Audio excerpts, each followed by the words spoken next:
Hi, everybody. Yesterday we read chapter 1 of Marjanah's DNA Adventure by Margaret Bruce. So today we're going to dive into chapter 2. If you haven't read chapter 1 with me yet, I would recommend going back and watching the chapter 1 video. After we read chapter 2 today, we'll also have some thinking questions for us to talk about and to really dive into. If you have somebody at home who's watching the video with you, that's amazing, number one. Number two, once I ask the question, feel free to hit pause on the video. Discuss it with whoever's at home and then press play.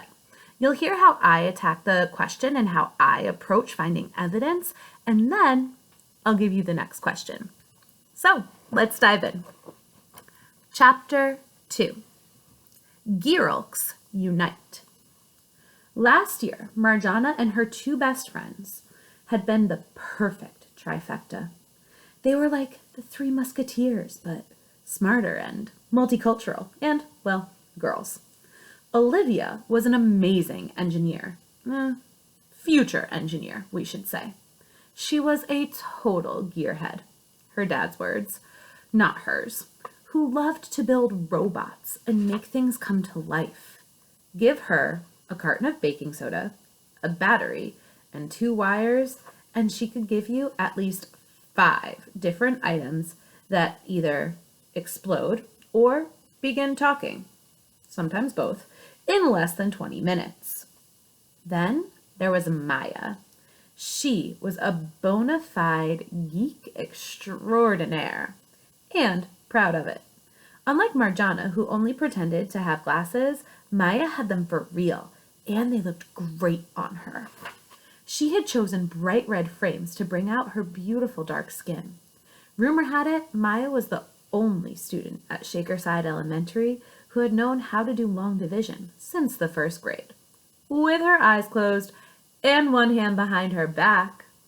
For the record, that's what a rock star genius looks like, by the way, she used to say as she patted herself on the back after nailing a 4th grade story problem. The girls had been really competitive in Ms. Barwani's 1st grade class, but in the 2nd grade, they had become best friends. "Gearolks unite!" they would shout as they ran home from school. That was the best blend of girls and geeks they could agree upon. Gearolks, a work in progress indeed. Everyone knew they were best friends, but their role as Gearolks wasn't totally official in their mind until they won the top prize at Shakerside Elementary Science Fair at the end of 2nd grade. It was last year at the science fair that their win sealed the deal. They knew they were the most super cool, smart girls the world could find. They went home that perfectly clear blue-skied afternoon, riding high with big smiles, their calculators clicking and backpacks bulging. "My house at 3 o'clock, ice pops for everyone!" Olivia cheered as they left school. Everything was going so smoothly until later that afternoon. Great. That is the end of chapter 2. Let's dive into some thinking questions.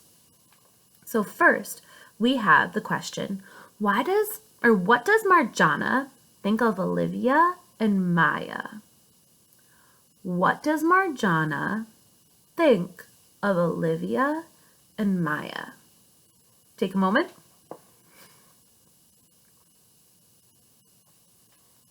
Great. Come on back to me. So when I think about this question, I see that Marjanah is having a perspective about other people. That tells me I need to really zoom into their relationship. So I'm going to look at Marjanah's thoughts, actions, and dialogue around these characters, but I also want to look at her feelings and her interactions with these two characters. So I'm going to go back into the text.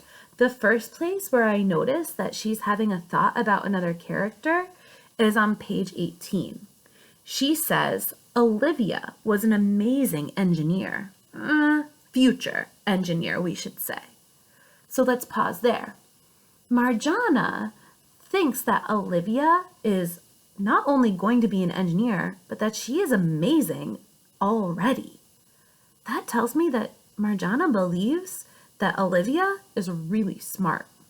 Let's find some evidence for Maya now. On page 20, I see that it said, rumor had it Maya was the only student at Shakerside Elementary who had known how to do long division since the first grade, with her eyes closed and one hand behind her back. Wait a minute.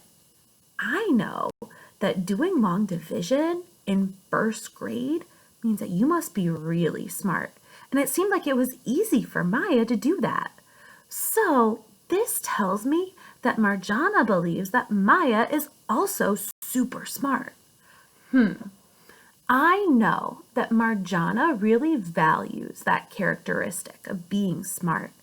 So if she thinks that Olivia and Maya are really smart, she probably admires them because they are so capable in what they do. That's pretty cool. Let's dive into another question.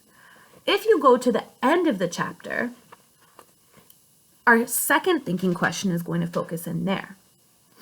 The next question is, why does the author choose to end the chapter with, everything was going smoothly until later that afternoon?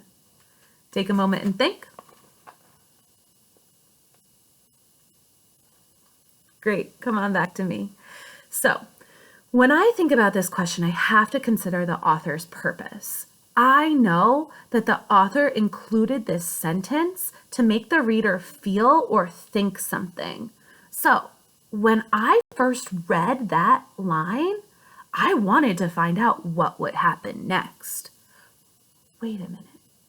That's called suspense. That's right. So when the author makes you want to keep reading to find out what will happen next, we call that suspense. So the author is creating suspense with this line. But that's not it. The author is also giving us a hint about what will happen next. Wait a minute.